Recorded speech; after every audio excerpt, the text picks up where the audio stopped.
मेरे समक्ष एमडी निषाद भाई आए हुए हैं और ये सिस्टम की लाचारी से इतना हैरान और परेशान है कि मैं आपको क्या बताऊं। एक तरफ तो दिव्यांग अधिनियम 2016 यह कहता है कि दिव्यांगों को भागदौड़ से बचाओ, ई गवर्नेंस लाओ, और दिव्यांगों के लिए कोई समस्या है या दिव्यांगों को दिव्यांग अधिकार अधिनियम 2016 में सबसे बड़ी विशेषता है कि नौकरी के लिए कोई किसी को प्रताड़ित नहीं कर सकता है, कोई किसी को अपमानजनक शब्द नहीं कर सकता है, नौकरी से वंचित नहीं कर सकता है। जबकि दिव्यांग अधिकार अधिनियम 2016 खुद ही बिहार में लज्जित हो रहा है।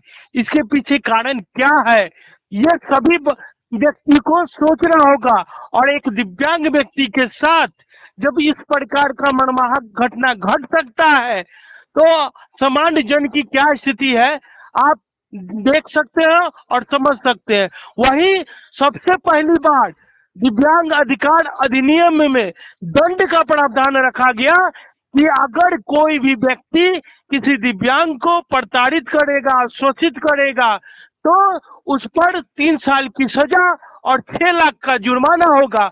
और मैं ग्राउंड लेवल पर मैं ये दिखाना चाहता हूँ, मैं ये बताना चाहता हूँ, प्रत्येक को प्रमाण की क्या आवश्यकता है कि एक दिव्यांग की स्थिति क्या है कि वो सीमांचल के क्षेत्र से चल के पटना में आया, मुख्यमंत्री सचिवालय में आया और उसके समस्या का निदान कितना हुआ।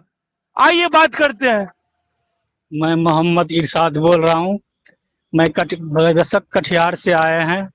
आदरणीय, मैं सभी को वांछित रूप से मैं धन्यवाद देता हूँ, क्योंकि मैं 2014 में अक्षर आंचल योजना में काम कर रहे थे, जिसका टोला तालमी में काम कर रहे थे। उस समय 3 साल मैं कार्यरत किया हूँ। तो कार्यरत किया हूँ। 2017 में अचानक जिला साक्षरता ऑफिस से निष्कासित का जो पेपर निकाल के हमको हाथ में थमा दिया। इसलिए मैं अभी उसी दरमियान में हाई कोर्ट में एक अपील किया हूँ। हाई कोर्ट में किया हूँ अपील, और वो 5 साल हो गया, अभी तक में कोई सुनवाई नहीं हुआ। मैं तमाम इसलिए मैं भटक रहा हूँ। यहाँ अभी आए हैं मुख्यमंत्री सचिवालय, कभी जाते हैं हाई कोर्ट, वहाँ से भी सुनवाई नहीं होता है। मुख्यमंत्री वहाँ कहता है जाइए हाई कोर्ट से कहता है वहाँ जाइए, यहाँ विकलांग आदमी को दौड़ा करके परेशान करके रखा। कारण क्या बताया गया? कारण में बताया गया है कि आप जो है कि कारण यही बताया है कि जो भी मामला है जाइए वहाँ से, वहाँ जाते हैं तो निष्कासन करने का कारण कोई होगा ना। वो कारण है, वो जो हमारे गांव में एक लड़का जो शाह आलम है और हम मोहम्मद इरशाद, जो कि तालमी मरकज का जो वैकेंसी निकला था 3 सीट का, जो मत विद्यालय गुमटी टोला में जो वैकेंसी था, उस समय हम आवेदन डालने के बाद जो है तो उस समय का प्रोस्पेक्टर में इंटरमीडिएट के तहत पर उसको नियोजन लेना था। कब डाले थे आप? हाँ, 2013 में ही आवेदन डाले थे। कार्यरत कौन साल हुए और कितने साल तक काम किया और किस साल से किस साल तक काम किया? हम 2014 से लेके 2017 तक काम किए। उस समय हम पेमेंट भी वगैरह उठा लिए, 1 लाख रुपये, 1,20,000 रुपया हम उठा चुके हैं।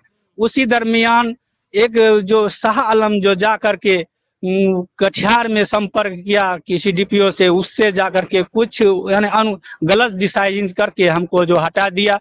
वो डिसीजन बता सकते हैं कि क्या डिसीजन यही था कि वो जो है उसका वो लड़का तालीम उर्दू से किया है और उसका होगा, और हम इंटरमीडिएट से कि आपका नहीं होगा, यानी कटिहार से। अच्छा, एक बात बताइए कि ये जो मैटर आ रहा है, ये तो विभागीय मैटर है। हाँ, विभाग का तो जांच ये सब चीज, और ये गलती तो विभाग की है। हाँ। तो विभाग ने अपनी गलती आप पर क्यों थोप दी? हाँ, तो विभाग ने हमको यानी बलगला के रख दिया, हमको बहाली करा करके 3 साल खटवा करके उसके बाद हटा दिया।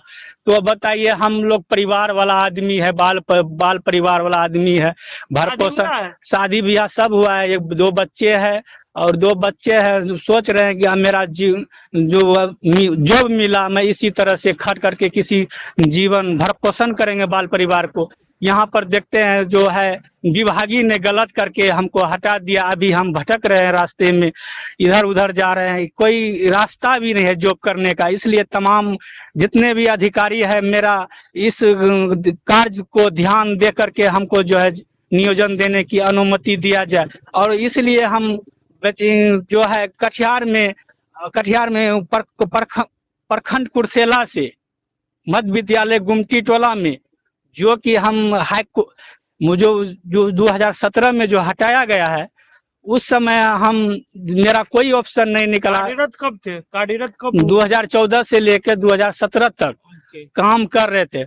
उसके बाद जब देखें तो हमको हटा दिया गया, वो शाह आलम को ले लिया। और शाह आलम जो है अभी जो है वहाँ पे 4% अभी सीट फुलफिल है विकलांगों का। हाँ, न एक सीट खाली है। जो लड़का हमारे ऊपर जो घूस दे करके किया था, वो लड़का वो वहाँ से रिजाइन दे करके विधानसभा मंत्रिमंडल में वो नौकरी कर रहा है और हमको जो है निष्कासित कर दिया है।